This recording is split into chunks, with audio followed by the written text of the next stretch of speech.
합시다. 메리 크리스마스. 예, 메리 크리스마스입니다. 정말 즐겁고 복된 크리스마스입니다. 오늘은 아기 예수님의 탄생을 기뻐하며 축하하기 위하여 드리는 성탄절입니다. 성탄은 성자의 탄생이 아니라, 성인의 탄생이 아니라 성자 하나님의 탄생입니다. 무슨 위대한 성인의 탄생 정도가 아니고 근본 하나님이신 창조주이신 하나님의 탄생이에요. 그러니 이것은 우주 만물이 새롭게 만들어지는 것보다, 창조되는 것보다 1000배 만배 더 귀한 일이에요.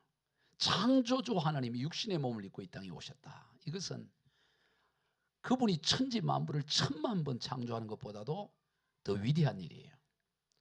오늘 아기 예수님은 근본 하나님의 본체이시고 창조주입니다. 모든 만물이 그분으로 통해 만들어졌습니다. 우리 요한복음 1장 3절 봅니다. 시작. 만물이 그로 말미암아 지은 바 되었으니 지은 것이 하나도 그가 없이 된 것이 없느니라. 모든 만물이 우리 예수 그리스도 근본 하나님이신 예수님으로 말미암아 지어졌대요. 놀랍잖아요. 오늘 이 간타타 찬양에도 사람의 목소리가 저렇게 아름답구나. 또 아기 목소리는 또 저렇게 또 청하게 들리는구나. 참 목소리가 아기 때 목소리가 다르고 중년에 또 노년에 다르잖아요. 예? 우리 백장로님이 지금 그 아기 목소리 한다고 이상해지잖아.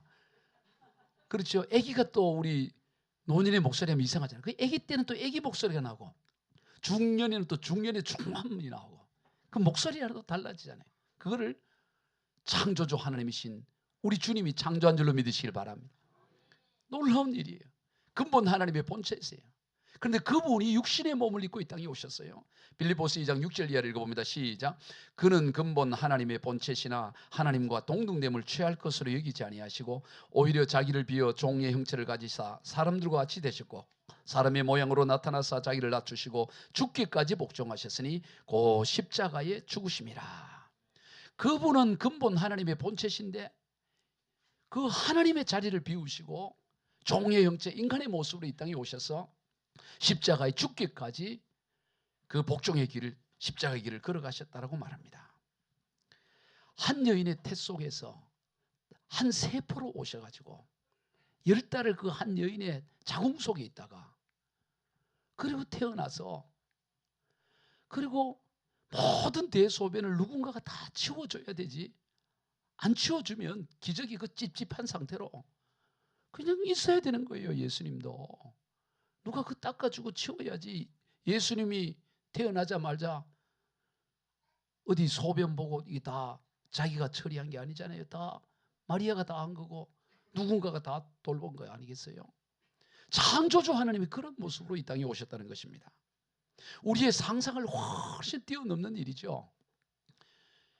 여러분 박혁거세 우리 그 신화 알잖아요. 박혁거세는 어느 우물가에서 붉은 알이 있는데 봤더니 그 붉은 알에서 태어나고 막 빛이 나고 그렇게 멋있게 이렇게 예수님이 온 것이 아니고 한 여인의 태 속에서 오셔서 다 모든 과정 지나고 그것도 로마 황제의 황궁에서 태어나도 부족할 터인데 짐승들이 태어난 마구간에서 예수님이 태어나는 거예요. 왜 그랬어요? 왜 예수님께서 짐승들이 태어나는 그런 마구간에서 태어났을까요? 여관들은 있었지만 방들이 없었기 때문이죠. 더 엄밀히 말하면 방들은 있었지만 아기 예수님이 태어날 그런 방이 없었던 것입니다. 당시 로마 황제, 그 초대 황제는 옥타비아누스 황제에 의해서 전부 그 호적을 하라 그러니까 전부 자기 원적지로 가서 호적하다 보니까 대이동이 일어나게 되고 그러다 보니까 여관에 방이 없는 거죠. 그러나 더 엄밀히 말하면 돈이 없었던 거지. 예? 여러분 아무리 방이 동이 나도 돈만 있으면 방을 구할 수 있어요. 여러분 방이 다 동이 나갖고 10만 원인데 애를 낳아야 되니까 아이고 내가 돈을 더 드리겠다 그러면 거리가 되지 않겠어요? 얼마 줄래요? 20만 원. 20만 원이래. 그러면 더 100만 원. 별은 100만 원 준다 그러면 10만 원짜리 100만 원 준다 그러면 내놓지 않겠어요? 여관 주인이 자기 방이라도 꺼내놓을 거라고. 100만 원 안 돼? 그럼 200만 원 줄게. 아니, 돈만 있으면 얼마든지 방을 구하지 왜 뭐 방을 못 갑니까? 방이 없었던 게 아니고 돈이 없었던 거죠. 가난한, 그렇게 찌질이 가난한 그 집안에 더군다나 또 융통성도 없어. 난 답답한 게 요셉 보며, 아니 남자가 돼가지고 뭐라도 방 하나 안 되면 멱살이라도 잡고 내고 뭐 그래도 애를 낳게 만들지, 안 그래요? 막 강제로 가서 밀고로 들어가고 뭐 그래라도 방을 만들어야지. 그 융통성도 없이 어떻게 마구간에서 태어나도록. 여러분 절대 그런 남자 만나면 안 돼요. 그래, 융통성도 없지, 돈도 없지. 아니 돈이라도 있으면 융통성이라든가 뭐 깡이라도 있거나 뭐가 있어야지. 아무것도 없어. 그런 집안이 예수님이. 그러니까 얼마나 참 요셉이 좀 빈방 있냐고 막 얼마나 뛰어다녔겠어요. 그런데도 결국 방을 구하지 못한 거죠. 만약에 여러분이 그 당시에 있었다면 여러분은 그 방을 내어드릴까요? 어떨까요? 대다수 사람들은 모른 척 했어요. 여러분도 그 대다수 사람 가운데 한 사람이었어. 그럼 여러분 같으면 방을 여기 있습니다. 해놓을. 여러분 다 그러시겠죠? 예, 다 그러실 줄라고 저는 믿어요. 예, 다 그래야지. 그럼 왜 그 당시 사람들은 안 그랬을까? 왜 그 사람들은 그 방을 기꺼이 내놓지 않았을까요? 내가 안 해도 누가 내놓겠지. 저 출산인데 저 누가 하겠지. 예, 미루었던 것이죠. 또 하나는, 아니 애를 출산할 정도면 미리 와서 방을 알아보든가 하지. 아이고 미련한 인간, 저런 인간들에게 방 내줄 필요도 없어. 뭔가 나름대로 이유를 가지고 아마 자기 나름대로 합리성을 가지고 방을 내놓지 않았을 것입니다. 자신의 몫으로 이기지 않았던 것이죠. 그러나 그보다 더 본질적인 것은 뭐냐면, 그 마리아가 출산하는 그 아기 예수가 근본 하나님의 본체고 창조주라는 사실을 몰랐던 거예요. 만약 알았다면은 당연히 나서죠. 서로 방 내주려고 막 싸우지 않겠어요? 내 방 쓰라고 내 방 쓰라고. 아마 그때 막 멱살 잡고 싸울 거예요. 지 방 쓰라고. 근데 모르니까, 아기 예수가 정말 근본 하나님의 본체인지 모르니까 그냥 미루는 거지. 누군가 뭐 하겠지. 예? 그냥 눈 감는 거지. 우리가 이 전철 타고 가다 보면 이 임산부가 이렇게 배가 이렇게 불룩하게 있는데도 보면 방을 자리 내줘야 되잖아요. 그냥 눈 감아버린다고. 자른 척 하잖아요. 예? 우리 청년들은 절대로 그러면 안 돼요. 눈 뜨라고. 눈 뜨고 자리 내야 돼. 왜 눈 감지? 아니 누가 내주겠지. 내가 안 들으면 옆에 사람 누가 내겠지. 내가 눈 감으면 눈 뜬 사람이 누가 하겠지. 아니 그러니까 미룬다고. 뭐 그 심리인 거지요. 아기 예수님 누가 뭔가 방 내주겠지. 그런데 더욱 중요한 것은 그 아기 예수가 근본 하나님의 본체라는 사실을 몰랐던 것이죠. 설마 하나님 저 초라한 여성이 저런 모습으로 저렇게 태어나실까? 아니 그건 아니지. 그렇게 얘기했던 것입니다. 그러나 그런 가운데서도 아기 예수님을 맞이한 사람들이 있었다니, 다 거부했지만 그래도 소수 몇 사람이 예수님을 맞이하는 그런 사람들이 있었다는 거예요. 여러분 오늘 저와 여러분이 그 사람들이 되기를 축복합니다. 다 거부하더라도 그 몇 사람 가운데 그 사람에 우리가 속해야 되는 거예요. 그들이 누굽니까? 바로 오늘 읽은 본문에 나오는 동방 박사들과 누가복음 2장에 나오는 한밤에 그 자기 양떼를 지키고 있던 목자들이 그랬습니다. 그런데 이 목자들과 이 동방 박사들은 전혀 대조적이에요. 먼저 이 목자들은 사회적으로 가장 낮은 계층들입니다. 그 당시 법정에서 증언 능력을 인정하지 않아요. 목자들이 뭘 봤다 뭐 했다, 그거는 법률적으로 인정을 해주질 않는다고. 그런 법적 증거로 받아들이질 않아요. 목격을 해도. 그만큼이나 이 목자들은 최하층의 사람들이었던 거죠. 반면에 이 동방 박사들은 영향력이 있는 사람들입니다. 어떻게 합니까? 그들이 유대인의 왕으로 태어났다는 그 아기를 찾기 위해서 예루살렘에 왔을 때 어디로 갔어요? 왕궁으로 가는 거예요. 왕궁. 여러분 왕궁에 아무나 어디 갑니까? 아무나 왕궁에 문 두드린다고 왕궁에 들어가냐고. 뭔가 영향력이 있어야 들어가는 거죠. 그래서 바로 헤롯과 대화를 나눌 정도예요. 왕과 아련을 한다고. 비록 분봉왕이긴 하지만 지금 분봉왕인 헤롯하고도 바로 이렇게 대화를 할 수 있을 정도의 그런 계층의 사람들이었다는 것입니다. 또 경제적인 면에 있어서도 목자들은 가난한 사람들인 거죠. 그러나 동방 박사들은 부자 중에서도 부자예요. 왜? 그 수천리 되는 먼 길에서 예수님 그 아기 탄생했다고 거기를 찾아올 수 있는 능력이에요. 요즘도 아무나 외국 갈 수가 있나요? 다 비행기 팍만 해도 얼마나 비싸고 다 힘든데, 그 당시에 수천리 길을 온다는 게 그 여행 경비가 없이는 올 수가 없다고요. 더군다나 예수님께 드리는 이 예물이 오늘 이번에 다 선물 갖고 오라 그러는데 여러분, 이 예물이 보면 우리는 이제 10,000원에서 15,000원짜리로 정했지만 이거는 그게 아니라고. 에? 황금을 가지고, 황금, 요즘 금이 얼마나 비싸요. 황금을 갖고 왔나. 또 뭘 갖고 왔어요? 유향을 가지고 오고 모략을 가지고 아주 비싼 걸 갖고 왔다고. 그 수천 리길을 올 수 있는 재정이 되고 비싼 그 예물을 가지고 올 정도 되었으니까 이 목자들과의 어떤 경제 수준은 비교가 되지 않는 것이죠. 더구나 지리적으로 여러분 이 동방 박사들을 다 보통 어디로 봅니까? 많은 우리 신학자들이나 학자들은 쿠르드 사람들을 보죠. 쿠르드, 시리아나 이란이라든가, 그리고 튀르키예 이 산악지대에 흩어져 있는 쿠르드 사람으로 보여요. 그리고 그 지역에서 왔으니까 이게 엄청 먼 길인 거죠. KTX 타고 오거나 뭐 자가용으로 타고, 비행기 타고 오는 게 아니고 기껏해야 뭐 타고 와요? 그 낙타 타고 오고 그렇게 해요. 그래서 전혀 다른, 그러나 이 목자들은 바로 가까이에 있는, 그러니까 거리 면에도 전혀 다른 차원인 것입니다.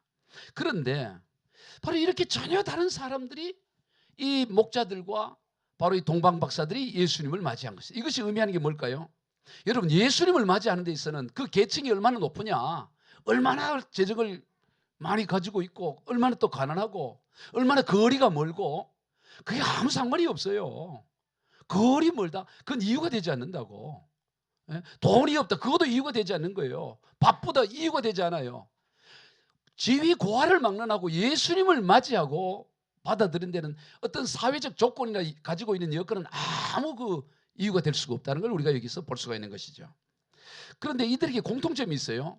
그들 모두는 예수님의 탄생 소식을 들었다라는 거예요.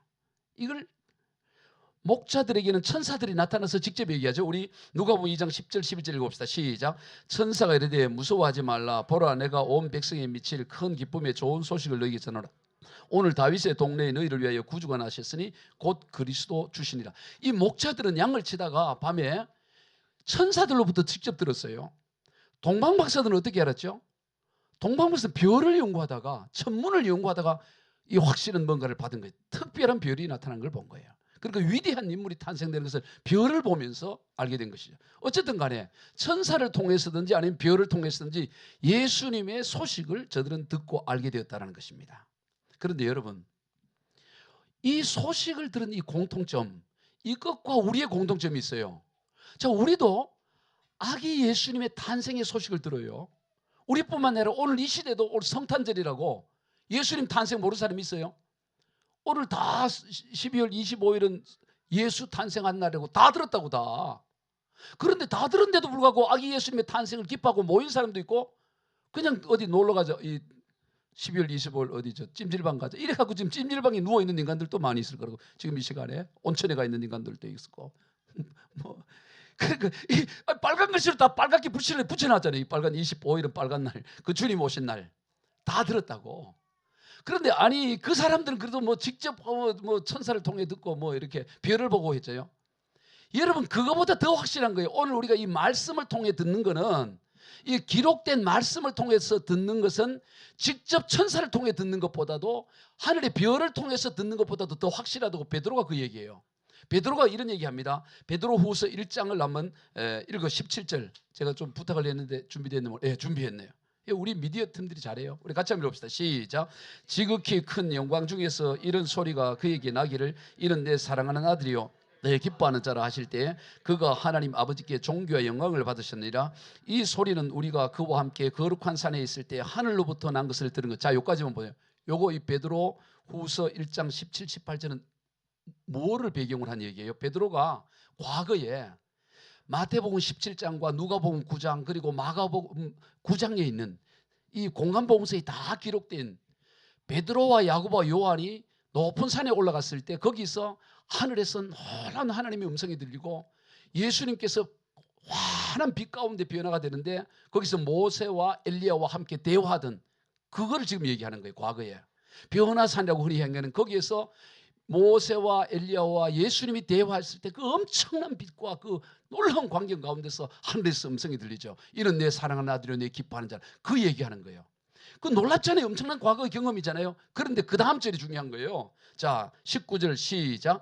또 우리에게는 더 확실한 예언이 있어 어두운 데를 비추는 등불과 같으니 날이 새어 샛별이 너희 마음에 떠오르기까지 너희가 이것을 주의하는 것이. 자, 그런데 그 과거에 변화산에서 경험한 것보다 더 확실한 예언이 있다는 거예요.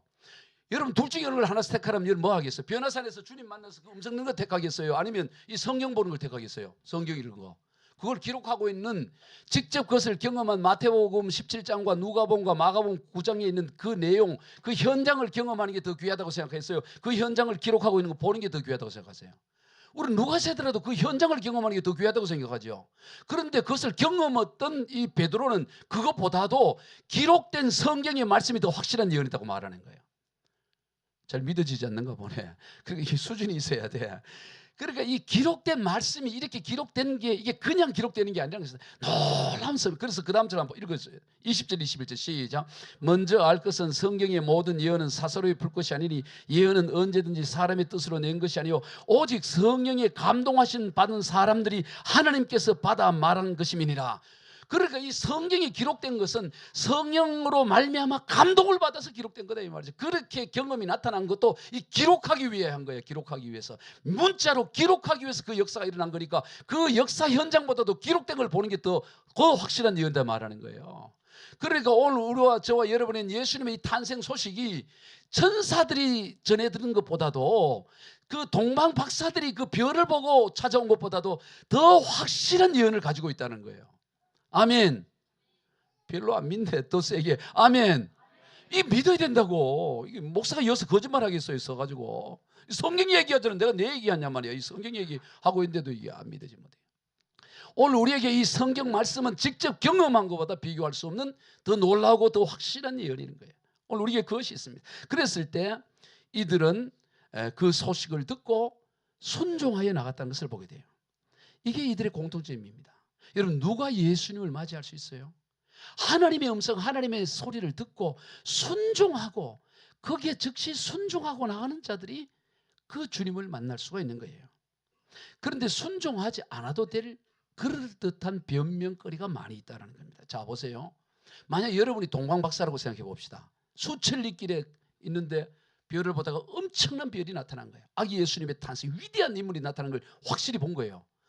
여러분 그렇다고 해가지고 봤다고 해가지고 짐 싸가고 수천리 길을 한 번도 가본 적이 없어. 뭐 차편이 있는 것도 아니야.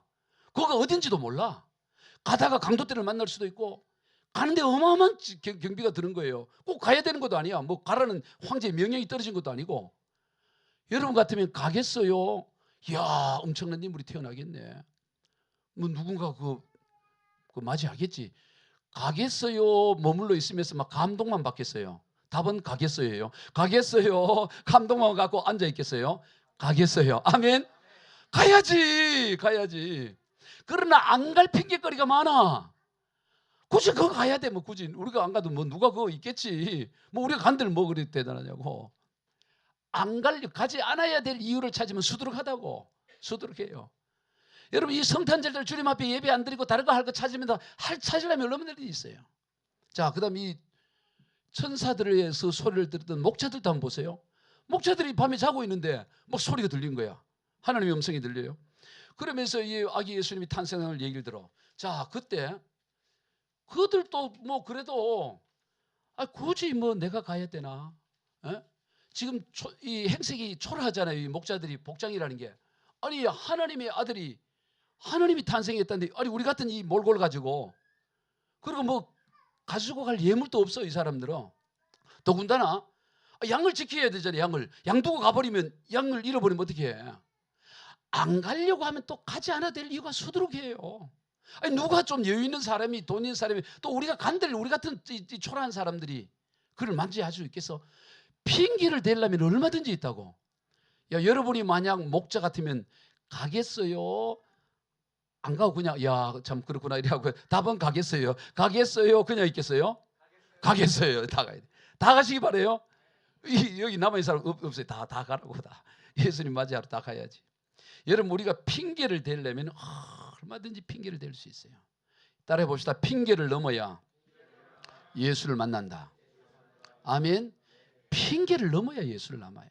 여러분 예수를 만나지 않을 핑계는 수두룩합니다. 특히 요즘 시대에 얼마든지 만나지 않고 예배 드리지 않아도 될 이유는 수두룩하다고. 거리 멀다 뭐 하다 바쁘다. 바쁘지 않은 사람이 어디 있어요. 다 바쁘고 뭐 얼마든지 이 핑계 댈 거리 있어요. 그러나 핑계를 넘어야 예수를 만나는 거예요.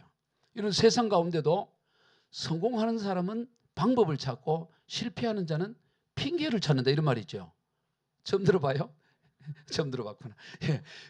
여러분, 성공하는 사람은 거기서 방법을 찾아. 어떻게 할 거냐, 이 방법을 찾는데, 이 실패자들은 뭐예요? 이래도 안 된다, 저래도 안 된다, 내 핑계 대는 거야. 방법을 찾기를 주의 이름으로 축복합니다. 여러분, 사단의 가장 큰 전략은 뭐냐면 핑계야.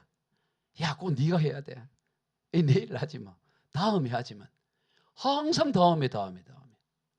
그러나 하나님은 뭐예요? 너 지금 해라, 지금. 핑계하지 말고 지금 걸어가라고 말하는 거예요. 고린도후서 6장 2절 읽어봅시다. 시작.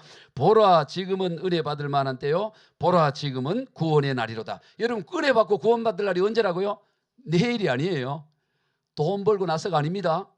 예, 지금이에요. 지금 해야 돼, 지금. 예? 그 지금이라고. 보라, 지금은 은혜 받을 만한 때요. 보라, 지금은 구원의 날이로다. 지금 은혜 받아야 되고 지금 구원 받아야 된다고. 애 다 키워놓는다며. 여러분, 애 다 키우면 어떻게 키우고 나서 걔 장가 가서 또 손자 키우고 난다며. 손자 키우면 또 증손자 키우다 다 끝난다고. 키우는 거는 키우는 거고, 은혜 받을 때는 은혜 받는 거고, 나갈 때 나가야 된다고. 할렐루야. 그게 우리의 신앙인 거예요. 예? 그리고 끝으로 예수님이 누군지를 정확히 알아야 돼요. 예수님이.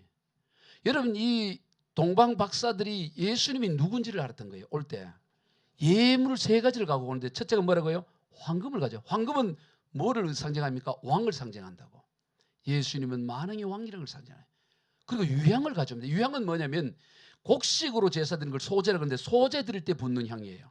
그리고 제사장을 세울 때 붓는, 이 향품을 만들 때 붓는 것입니다. 즉 다시 말해서 예수님은 제사장, 참 제사장으로 오셨다는 걸 고백하는 거예요.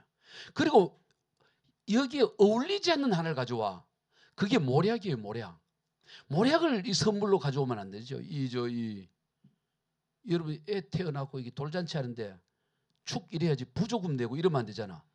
이게 지금 부조금 되는 꼴이라고. 모략이라는 게. 모략은 뭐냐면 시신에게, 장례식 때 시신에게 바를 향품이라고, 냄새나는 거 발라라고. 근데 예수님이 탄생했는데 모략을 가져와요. 이건 뭘 의미합니까? 예수님의 탄생의 목적은 죽음을 위한 탄생이라는 거죠. 살다 죽는 것이 아니라 예수님은 죽기 위해서 왔고, 우리 인류의 모든 죄를 대신하여 죽기 위해서 오셨다는 것을 보여주는 거예요. 즉 이 세 가지 예물이 상징하는 것은 뭐냐? 예수님은 만왕의 참된 왕으로 오셨고, 우리의 모든 죄 문제를 해결하셨고, 그리고 우리를 위해서 십자가에 죽기 위해서 오신 구원자라는 것을 상징하는 거예요. 이 예물을 통해서 예수가 누군지를 정확히 아는 거예요.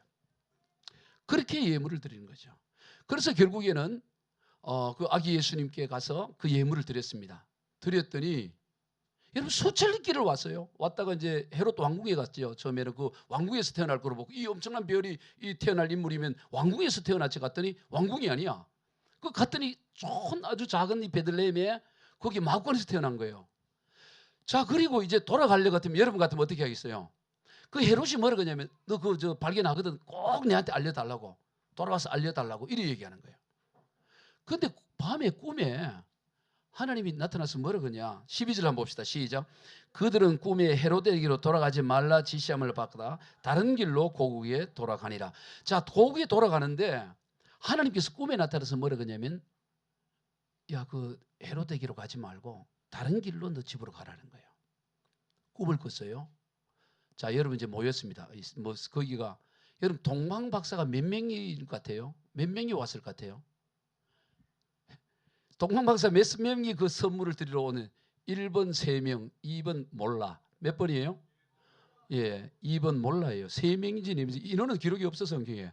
예물을 3개를 가져왔다 그러는 것 뿐이지, 여러분 예물을 5명이 3개 가져올 수도 있고, 한 사람, 2사람이 3개 갖고 올 수도 있고, 복수형이긴 하지만 몇 사람인지는 없어요. 그럼 우리는 뭐 3개 갖고 왔으니까 3사람이다 이게 생각하는데, 3사람이라는 건 성경 어디에도 없어요. 그리고 어쨌든 뭐 몇 명이 온 거예요. 와서 꿈을 꾼 겁니다. 그 중에 한 사람이. 근데 하나님이 그걸로 가지 말고 다른 길로 가라 그런 거예요. 자, 그런데 이제 얘기를 하겠죠, 서로가. 자, 그냥 우리가 다른 길로 가자라는 의견이 있을 거고, 아이 그래도 왕궁에 가서 좀 이렇게 먼 길 와서 힘든데 거기서 오면 왕이 대접도 잘해준다 그러고 또 그거 가서 좀 그 여독도 좀 풀고 또 든든하게 또 후원금도 받고 받아가지고 가면 좋잖냐. 그래 돌아가면 좋지. 왜 뭐 급히 또 우리가 돌아간다고 뭐 그리 급할 게 뭐 있는데 또 수척길 가야 되는데. 여러분 이 두 가지 선택 중에 그냥 고국길로 갈래요? 아니면 왕궁에 들렀다가 좀 여독 좀 풀고 저 선물도 받고 갈래요? 답은 그냥 고국길로 갈래요. 뭐예요? 그냥 고국길로 가야 돼요. 아멘. 왜? 하나님 말씀이 그냥 가라 그러니까. 근데 인간적으로 생각할 때는 그냥 가는 것보다는 그거 들렀다가 왕리 대접도 뭐 잡채도 먹고 뭐 이렇게 대접도 받고 이렇게 잘 먹다가 잔치도 하고 그래서 뭐 예비도 두둑하게 받아서 그래 가면 좋잖아요. 이미 일 다 끝났으니까. 그런데 하나님은 그러지 말라는 거예요. 그냥 바로 가래. 바로 가면 또 그 수천리 길 가야 되잖아요. 좀 쉬었다 가면 좋잖아. 여러분 우리가 생각하기에는 더 넓은 길, 더 좋은 길 이렇게 하면 좋을 것 같다 할지라도 하나님이 아니라 그러면 아닌 거예요. 아멘. 하나님이 좁은 길 가라면 가는 거야. 나는 크고 넓은 길 가고 싶어도 나는 이러고 싶어도 나는 이게 제일 좋은 것 같은데 이게 내 적성에도 맞고 이게 나는 좋은 것 같은데 하나님이 아니라 그러면 아는 길이지 뭘 네 적성 따라가냐 이 말이에요. 아멘. 별로 오늘 아멘을 약하게 하는데 넓은 길만 가고 싶어요. 넓은 길 편하게 왕궁에 가서 뭐 이게 찜질도 하고 잡채도 먹고 이렇게 송편도 먹고 가고 싶어요. 그냥 가라면 가는 거예요. 좁은 길을. 신앙의 길은 순종하며 가는 길입니다. 아멘. 내가 뭘 잘했냐 그게 뭐 의미가 없다니까. 순종이라고 해요. 순종. 하나님의 순종 그냥 하는 그게 우리의 할 일인 거지. 내가 하나님 위해 뭔 일을 했냐는 하나님이 카운트하지 않는다니까. 천사 보내면 더 잘한다니까. 니는 내 말에 순종이었냐 이거를 따지는 거예요. 순종. 자, 우리 마가복음 7장 13절 14절 시작. 좁은 문으로 들어가라. 멸망으로 인도하는 문은 크고 그 길이 넓어 그리로 들어가는 자가 많고 생명으로 인도하는 문은 좁고 길이 협착하여 찾는 자가 적음이라. 아멘. 좁고 협착해도 가라 그러면 그 길 가야 되는 겁니다. 이 성탄의 계절에 오늘 이 성탄절을 맞이해서 우리 주님을 맞이할 수 있는 삶이 돼야 돼요. 예? 우리 다 거부했지만 오늘 우리의 이 예배를 들은 저와 여러분만은 동방박사와 같이 그리고 목자들처럼 핑계 대지 않고 핑계 찾지 않고 방법을 찾고 그리고 그 주의 말씀에 순종하여 다 아기 예수님을 맞이할 수 있는 예수님을 구주로 맞이할 수 있는 저와 여러분들이 다 되시길 주 예수 그리스도로 축복합니다. 기도하겠습니다. 하나님 감사합니다. 오늘 이렇게 좋은 날 우리가 이렇게 주님 앞에 나와 이렇게 잔치하며 주님의 탄생을 기뻐하며 이렇게 하나님 하게 하셔서 감사합니다. 우리의 일생 가운데 주여 우리의 판단, 우리의 의지를 앞세우지 않게 하시고 순종하며 하나님 핑계거리 찾지 않고 방법 찾으며 하나님의 핑계를 넘어 예수를 만나는 인생 되게 하여 주옵소서. 예수님의 이름으로 축복하며 기도드리옵나이다. 아멘.